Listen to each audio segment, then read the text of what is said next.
The rain hammered against the cracked asphalt of Route 9, somewhere between nowhere and forgotten. It was the kind of November night that made people lock their doors early, the kind where even streetlights seemed to flicker with hesitation. Officer Elena Cruz had been driving for 3 hours straight, her shift long over, her body screaming for rest. The digital clock on her dashboard blinked 12:47 a.m. as she spotted the faded sign of Rossi's gas station emerging from the darkness like a ghost from another era. She pulled in, the gravel crunching beneath her tires, mixing with the sound of rain drumming on metal. The station was nearly abandoned, just one flickering fluorescent light struggling to illuminate the pumps. Elena stepped out of her unmarked sedan, her off-duty jeans and leather jacket soaked within seconds. She hadn't noticed the headlights that had been following her for the last 20 miles, staying just far enough back to avoid suspicion, close enough to never lose sight of their target. The attack came without warning. 3 figures emerged from behind the dumpsters near the back of the station, their faces obscured by hoods and the curtain of rain. The first blow caught Elena across the temple before she could reach for her service weapon.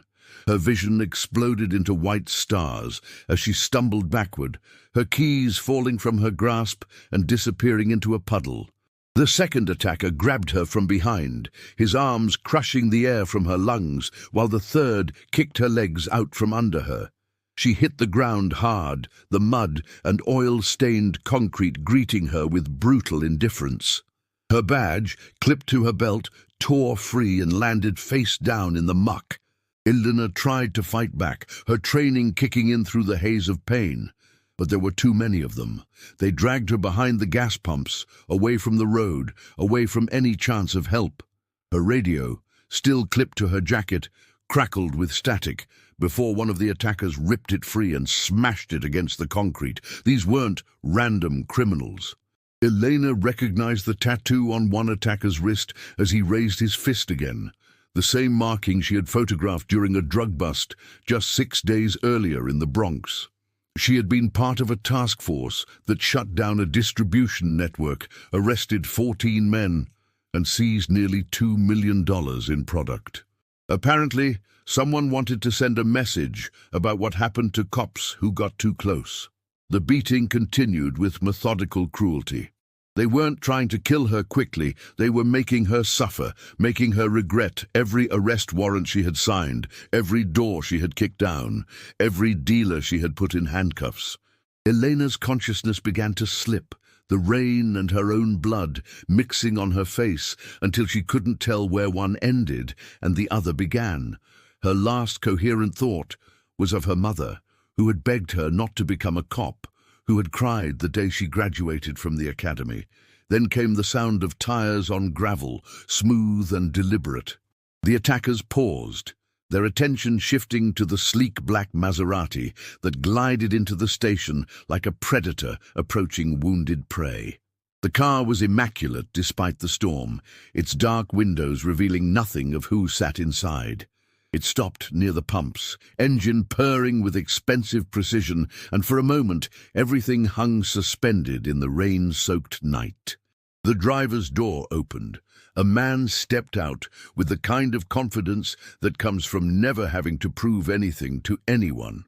Matteo Bianchi was not a large man, but he carried himself with the presence of someone who had watched empires rise and fall at his command. His tailored charcoal suit somehow remained crisp despite the weather, his dark hair perfectly styled, his face a study in controlled power. Even in the dim light, his eyes were unmistakable, cold, calculating, and completely devoid of fear. The 3 attackers recognized him immediately. In certain circles throughout New York, New Jersey, and beyond, Matteo Bianchi was more than a name. He was a legend whispered in back rooms and locked offices, the man whose organization moved through the city's underworld like blood through veins. Police commissioners knew better than to say his name out loud. Federal prosecutors had tried and failed to build cases against him for 15 years. He existed in that shadowy space where law enforcement ended and something older, more primal, began. The tallest attacker, the one who had struck Elena first, tried to speak. His voice came out uncertain, stripped of the bravado that had fueled the assault moments before. He started to explain, to justify, to somehow make sense of why they were there and what they were doing. Matteo raised one hand, a simple gesture that carried the weight of absolute authority, and the man's words died in his throat. What happened next occurred with the practiced efficiency of someone who had orchestrated violence so many times it had become an art form. Matteo reached inside his jacket and withdrew a Beretta 92 FS, the weapon appearing in his hand like an extension of his will. He didn't rush. He didn't shout. He simply moved with the fluid precision of a man who had learned long ago that hesitation was the only true weakness. The first shot struck the pavement between the lead attacker's feet, the crack of gunfire cutting through the rain. The message was clear. The next one wouldn't miss. The three men scattered like roaches exposed to sudden light, stumbling over each other in their desperation to escape. Matteo disarmed the situation without killing anyone, though his reputation suggested he could have. He watched them flee into the darkness beyond the station, their threats and bravado evaporating into the storm. Only then did he holster his weapon and turn his attention to the crumpled figure behind the gas pumps. Elena lay motionless in the mud, her breathing shallow and irregular, her face a canvas of bruises already darkening toward purple. Matteo crouched beside her, his expensive shoes sinking into the oily water, and for the briefest moment, something flickered across his features. Something that might have been recognition or memory, or perhaps just the ghost of emotions he thought he had buried decades ago. He lifted her with surprising gentleness, cradling her unconscious form as he carried her to the Maserati. Rain continued to fall, washing some of the blood from her face, turning the scene into something almost surreal. He placed her carefully in the back seat, removed his jacket to cover her, and then drove away from the gas station without looking back. The entire encounter had lasted less than 4 minutes, but it had set in motion a sequence of events that would ripple through both their lives in ways neither could yet imagine. Elena's return to consciousness came in fragments, like pieces of a shattered mirror slowly reassembling. First came awareness of softness beneath her, Egyptian cotton sheets instead of mud and concrete. Then came the smell of expensive cologne mixed with antiseptic.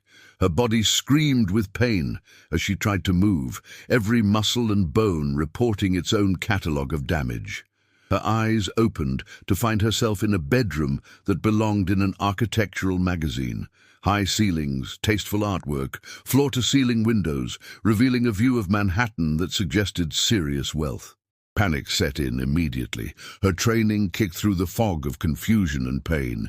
She was no longer at the gas station. She was no longer in control. Her weapon was gone. Her badge was gone. Her radio was gone. She tried to sit up and barely managed to prop herself on one elbow before dizziness forced her back down. The door opened, and Matteo Bianchi entered carrying a tray with water, pain medication, and medical supplies. Their eyes met across the room, and Elena felt the full weight of her situation crash down upon her. She knew exactly who he was. For the past year, she had been part of a specialized task force targeting organized crime families operating in the tri-state area. Matteo Bianchi's file occupied an entire drawer in the federal building downtown. Hundreds of pages documenting suspected criminal activities, surveillance photos, witness statements that never led to charges, prosecutors who never quite had enough evidence to bring him to trial. He set the tray on the bedside table and stepped back, giving her space, his movements deliberate and unthreatening. When he finally spoke, his voice carried the faint trace of an accent that marked him as second-generation Italian-American, someone who had grown up between two worlds and had learned to master both. He explained what had happened at the gas station, his words stripped of any drama or embellishment. He had been driving back from a business meeting in Westchester. He had stopped for gas. He had seen the attack. He had intervened. Elena's mind raced through the implications. Matteo Bianchi didn't do anything without purpose.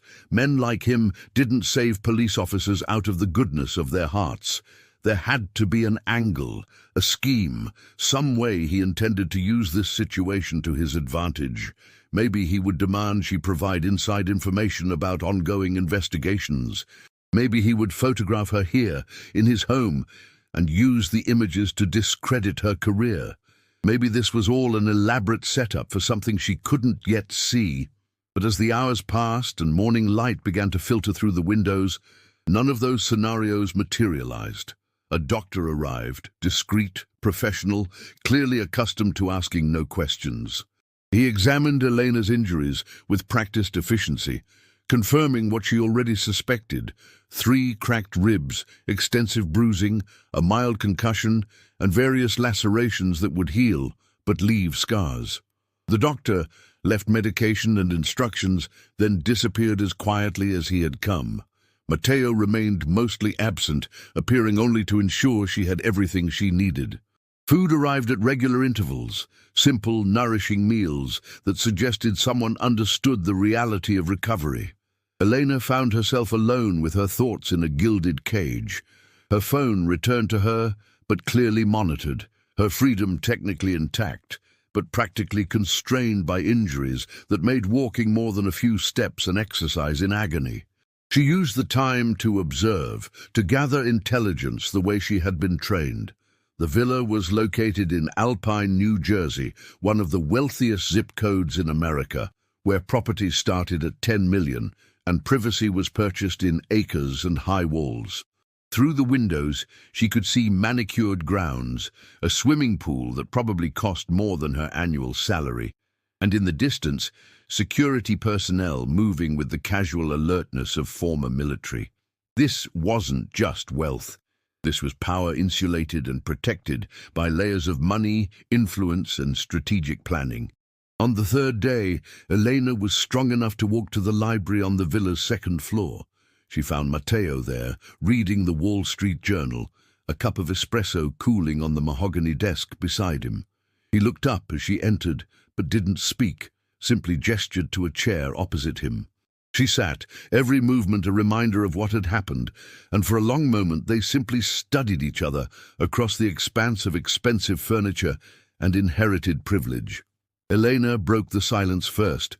She demanded to know why he had helped her, what he wanted in return, what game he was playing. Her voice carried the sharp edge of a trained interrogator, someone accustomed to cutting through lies and misdirection to find truth. Matteo listened without interruption, his expression never changing.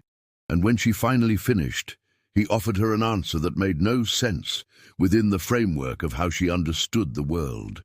He told her about a night 30 years earlier, when he had been 12 years old, living in a cramped apartment in Brooklyn's Red Hook neighborhood. His father had been a dock worker with gambling debts he couldn't pay. His mother a seamstress, who worked 16-hour days to keep food on the table. One winter evening, enforcers from a rival organization had come to collect. They had beaten his father unconscious in the street, while neighbors watched from behind locked doors and drawn curtains. A police officer had intervened that night, a young patrol woman barely out of the academy, responding to a call most cops would have ignored in that neighborhood.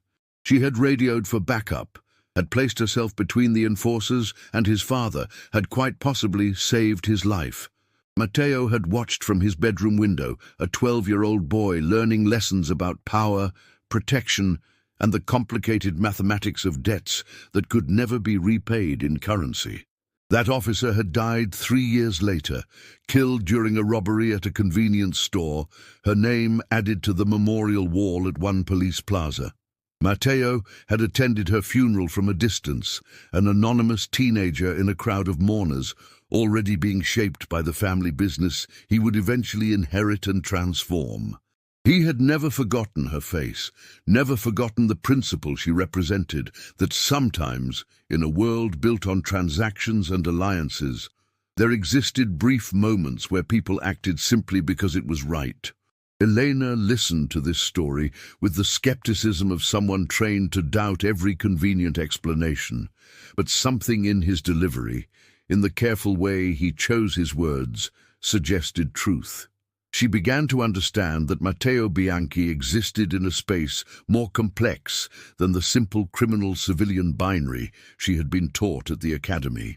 He was a businessman who operated outside legal frameworks, yes, but also someone bound by codes and obligations that had nothing to do with law and everything to do with something older. The conversation shifted. Matteo explained his view of the world, not to justify, not to excuse, but simply to illuminate. He spoke of the neighborhoods his family's organization protected, the businesses they kept running when banks refused loans, the elderly residents who could walk to the store after dark because everyone knew whose territory they lived in. He spoke of a parallel justice system that existed beneath the surface of official institutions, flawed and brutal, certainly, but also effective in ways that overwhelmed police departments and understaffed prosecutor offices could never be. Elena countered with the victims. The addicts destroyed by drugs his organization distributed, the small business owners extorted for protection money, the witnesses too terrified to testify, the corruption that spread like cancer through neighborhoods where law enforcement couldn't or wouldn't reach. She spoke of her mother's grocery store in Queens, where protection money had to be paid monthly, or windows mysteriously broke. She spoke of her cousin, dead at 19 from an overdose of heroin that had traveled through exactly the kind of distribution network Matteo controlled. Neither convinced the other. That wasn't the point. Instead, something more interesting happened. They began to see each other as complete human beings rather than symbols in an ideological war. Matteo wasn't simply a criminal to be arrested. Elena wasn't simply a cop to be avoided or corrupted. They were two people who had been shaped by circumstances and choices into opposing roles in a drama much larger than either of them.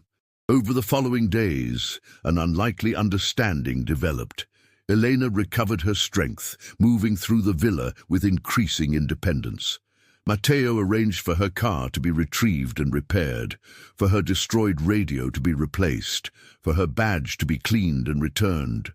He never asked for anything in return, never suggested that this created an obligation, though both of them understood the complicated implications of what was happening. They began having meals together, breakfast sometimes, dinner occasionally. The conversations ranged across philosophy, family, the nature of justice and power. Matteo shared stories about his rise through the organization, the brutal education in human nature that had shaped his worldview, the losses that had taught him the price of the life he had chosen. Elena spoke of her father's death when she was 16, of the officer who had helped her mother navigate the bureaucracy of pension applications and survivor benefits, of the decision to become a cop because she wanted to be someone who stood between chaos and the people who couldn't protect themselves. An attraction developed, though neither acknowledged it directly. It existed in the spaces between words, in the moments when their eyes met across the dinner table, in the careful way they maintained physical distance, because they both understood how dangerous proximity could become. Elena knew it was problematic on every professional and ethical level. Matteo knew it complicated calculations that had always been straightforward before this unlikely intersection of their paths. On the 8th day, Elena declared herself ready to leave. Her ribs had healed enough for her to move without wincing. Her concussion symptoms had faded, and staying any longer felt like crossing a line she couldn't uncross. Matteo arranged for a car to take her home to her apartment in Astoria. No questions asked, no strings attached. As she stood in the foyer with her belongings, Elena turned to say something. Perhaps thank you, perhaps goodbye, perhaps an acknowledgement of how strange and significant these days had been. Matteo spoke first. He said something Elena would replay in her mind countless times in the weeks that followed. You protect people from the law. I protect them from the world. Maybe we're not as different as we think. Then he handed her a burner phone with a single number programmed into it, told her to call if she ever needed help beyond what her badge could provide, and watched her leave without another word. Elena returned to work the following Monday. She filed reports about the attack, carefully editing the details of her rescue and recovery. She told her captain she had been found by a passing motorist, treated at a private clinic, needed time to heal. The story was accepted because it was believable enough, because pushing too hard would raise questions nobody wanted answered, because sometimes in law enforcement you learned which details to pursue and which to let dissolve into the background. But something had changed. Elena found herself looking at cases differently, seeing the grey areas she had previously ignored, questioning assumptions she had treated as absolute truths. During a raid on a social club in Little Italy, she recognized one of Matteo's associates and made a split-second decision to alert him before the team moved in. She told herself it was tactical, that avoiding bloodshed was always preferable, but she knew the real reason was more complicated. Months passed. Elena and Matteo never spoke directly, but information began flowing between their worlds in subtle ways. A tip about a human trafficking ring operating out of Newark docks appeared anonymously in the task force tip line, detailed, accurate, leading to 14 arrests and the rescue of 19 young women who would have disappeared into a nightmare. A file about corrupt officials within the organized crime division found its way to internal affairs, resulting in investigations that had been stalled for years, suddenly producing indictments. Neither claimed credit, neither acknowledged the exchange, but both understood that something unusual was happening. A collaboration between opposing forces, a recognition that the world was more complex than the simple narratives they had been taught, and that sometimes protecting people required working with unlikely allies. The burner phone Matteo had given Elena remained unused for 7 months, hidden in her apartment beneath a stack of old academy textbooks. She thought about it often, about what calling that number would mean, about whether the line between professional ethics and practical necessity should be crossed, about whether her father would be proud or horrified by the choices she was making. Then came a case that changed everything. A missing persons report. A 15-year-old girl named Sofia Morales disappeared on her way home from school in Washington Heights. The official investigation stalled within days, resources diverted to higher-profile cases. The family left to navigate bureaucracy and false hope.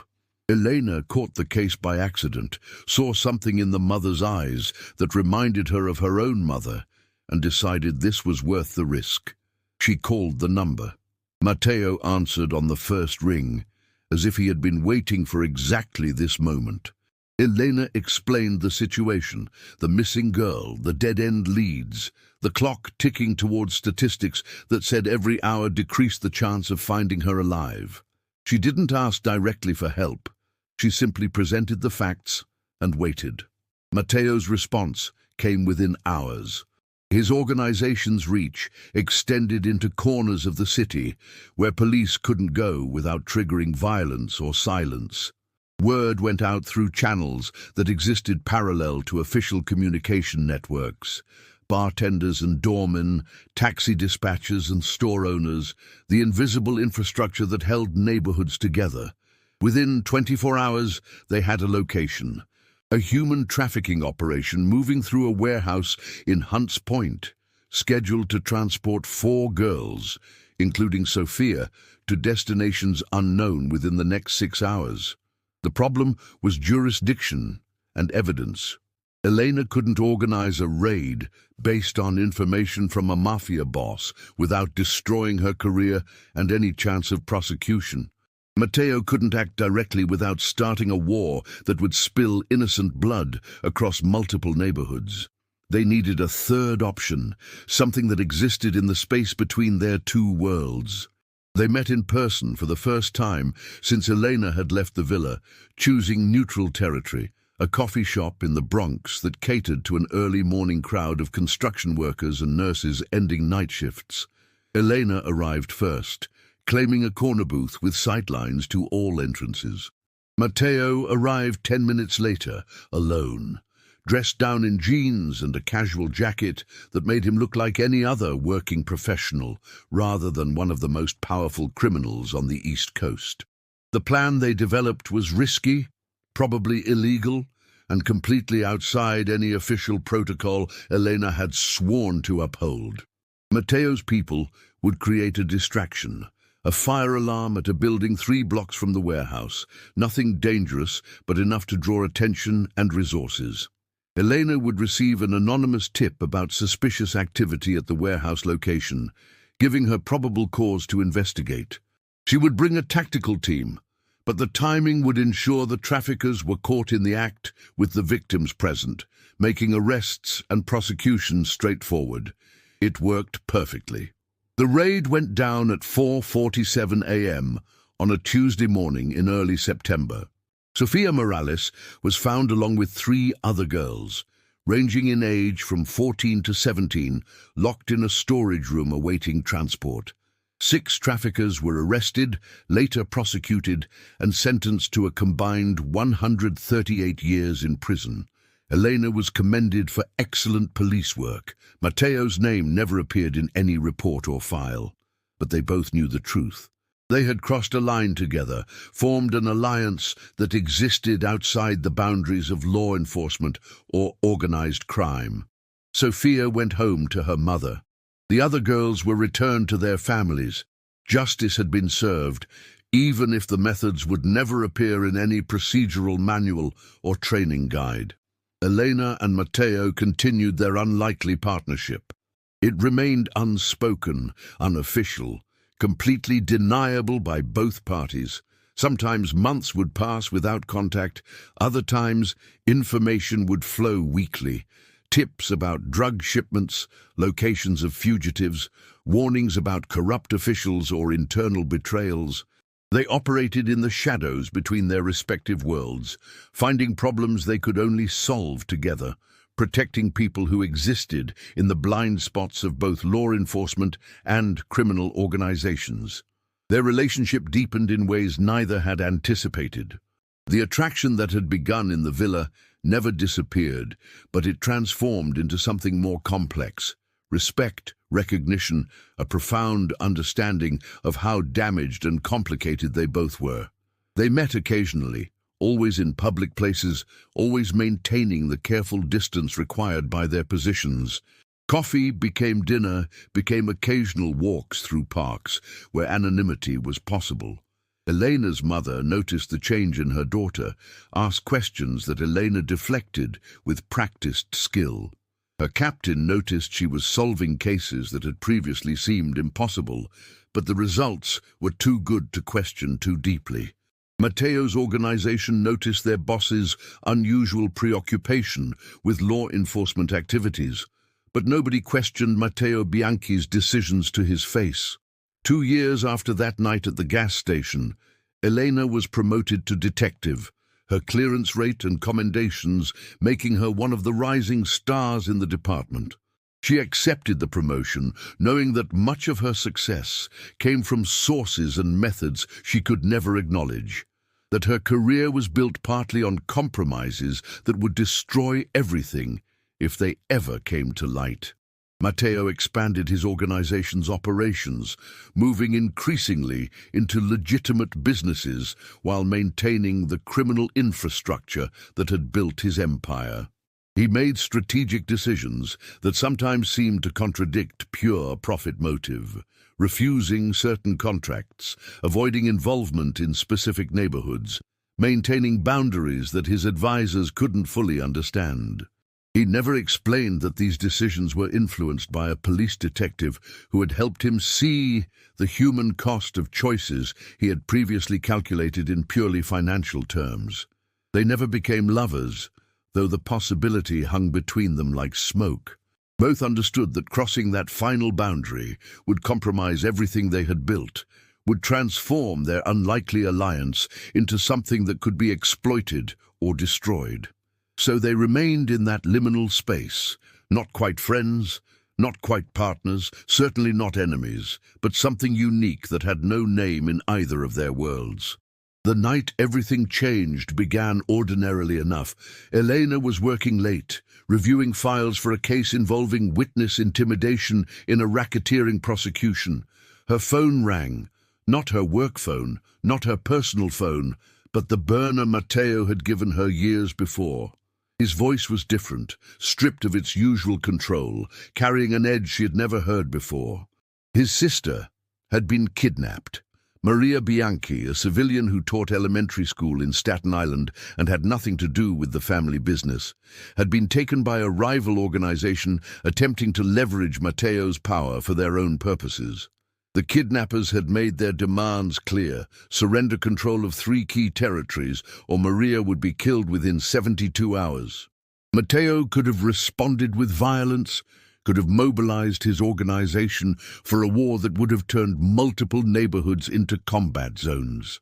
Instead, he called Elena, asking not for a favor, but for something more profound, for the possibility that there might be another way, that the alliance they had built over 2 years might extend to saving someone who existed completely outside their arrangement.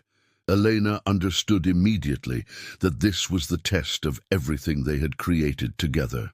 She could walk away, maintain the boundaries that protected her career and her conscience. She could help and risk everything she had worked for on a situation that would be impossible to justify if it went wrong. Or she could find the third option, the solution that existed in the space they had carved out between their worlds. She chose to help. Elena used every contact, every favor owed, every piece of leverage she had accumulated over years in law enforcement. She coordinated with federal agencies without revealing her source, tracked financial transactions and communication patterns, built a picture of who had taken Maria and where they were holding her. Matteo provided information from his network, details about the rival organization's structure and operations that would have taken law enforcement months to develop. 70 hours after Maria's disappearance, Elena led a coordinated raid on a warehouse facility in Port Newark. The operation involved FBI, local police, and state police tactical units, all acting on what appeared to be independent intelligence gathering, but was actually the result of Elena and Matteo's combined efforts. Maria was recovered, unharmed, but traumatized. 13 members of the kidnapping organization were arrested. The rival crime family suffered losses that would take them years to recover from, if they ever did. The aftermath was complicated. Elena faced questions about her sources, about how she had developed such accurate intelligence so quickly. She navigated the bureaucratic inquiries with practiced skill, providing enough truth to satisfy investigators while protecting the core of what she and Matteo had built. Her career survived, though she knew she was now operating at the absolute limit of what could be explained or defended. Matteo disappeared for a month after Maria's rescue, dealing with the political implications within his organization, managing the fallout from having accepted help from law enforcement, even covertly. When he finally contacted Elena again, he asked to meet, not at a coffee shop or a park, but at the gas station where everything had begun. They stood in the same spot where Elena had been beaten and nearly killed, where Matteo had made the inexplicable decision to intervene. The station had changed owners, been renovated, but the location remained the same. Rain fell again, as if the weather itself was acknowledging the symmetry of the moment. Matteo thanked Elena for helping save his sister, but that wasn't why he had asked her to come. He told her that their arrangement had to end. The kidnapping had exposed how complicated their alliance had become, how much they were both risking, how unsustainable their partnership was, long-term. Someone in his organization had noticed the pattern of information flowing out. Someone in her department had started asking questions about her unusual success rate. They had pushed their luck as far as it could go. Elena knew he was right. They had created something remarkable and impossible, had saved lives and solved cases and protected people who existed in the gaps between official systems. But they had also crossed every ethical boundary, had compromised everything they were supposed to stand for, had built a partnership that could never be acknowledged or justified to anyone outside this moment. They stood in the rain, two people who had changed each other's lives in ways neither had anticipated, who had learned that the world was infinitely more complex than the simple narratives they had been taught, who had found in each other something that was neither friendship nor romance, but some third category that had no name. Matteo reached out and took Elena's hand, a simple gesture that contained everything they couldn't say, all the conversations they would never have, all the possibilities they were choosing to abandon for the sake of their respective responsibilities. Then he walked to his car and drove away. Elena watched until the taillights disappeared into the storm, then returned to her own vehicle. She destroyed the burner phone that night, smashing it into pieces and scattering the parts across multiple dumpsters throughout the city. She wrote a detailed memorandum documenting every compromise she had made over the past 2 years, sealed it, and placed it in her personal safe deposit box with instructions that it should be opened only in the event of her death. Matteo did the same from his side, creating a record of their arrangement, protecting Elena's name while acknowledging his own choices. Both documents remain sealed to this day, insurance policies against betrayal, but also testaments to something neither could fully explain or defend. Years have passed since that night at the gas station. Elena rose to the rank of captain, now commands a precinct in Brooklyn, is respected for her integrity and her results. She never speaks of where her success came from, never acknowledges the alliance that shaped her career and her understanding of justice. She sometimes thinks about Matteo Bianchi when she reads about new developments in organized crime prosecutions, wondering if somewhere in the margins of those stories his influence is still being felt. Matteo remains active in both his criminal enterprises and his expanding legitimate business operations.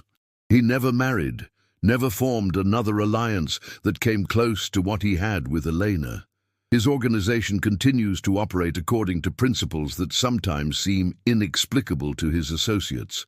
Certain lines they won't cross, certain people they won't target, certain neighborhoods they protect without obvious profit motive. They have never spoken again directly, but their influence on each other persists. Elena makes decisions as a police captain that account for complexities she never would have understood without those 2 years of impossible partnership. Matteo runs his organization with considerations for human cost that his predecessors never bothered to calculate. They changed each other permanently, taught each other that the world contains more shades of gray than any ideology allows for, that justice and protection sometimes require methods that can never be put in official reports. The story that began with violence behind a gas station on a rainy November night evolved into something none of the participants could have predicted. Not a romance, not a corruption story, not a simple tale of good versus evil, but something far more complex and human. It was a story about two people who found themselves on opposite sides of a war they didn't fully believe in, who chose to build something in the space between their worlds, and who ultimately walked away because they both understood that some partnerships exist outside the boundaries of what sustainable reality allows. Late at night, when Elena can't sleep, she sometimes drives past that gas station in New Jersey. It's now a modern facility, gleaming and efficient. Nothing like the decrepit building where her life changed direction. But she remembers everything: the rain, the pain, the moment when an enemy became something else, when her understanding of justice expanded beyond the rigid framework she had been taught. And somewhere in Alpine, in a villa that overlooks the city where they both still work in their respective domains, Matteo Bianchi sometimes stands at the window and thinks about a police officer he saved on a rainy night, about a partnership that should never have existed but somehow changed everything, about the roads not taken and the choices that define us more than the ones we make. They are both different people now than they were before that night, The world is no less complicated, justice is no less elusive, but they both carry the knowledge that sometimes, in the space between law and power, between duty and compassion, between the roles we're assigned and the humans we actually are, there exists the possibility of something unexpected, something that can't be repeated or explained, but which nonetheless proves that the stories we tell ourselves about good and evil, about cops and criminals, about the lines that can never be crossed, those stories are never as simple as we want them to be.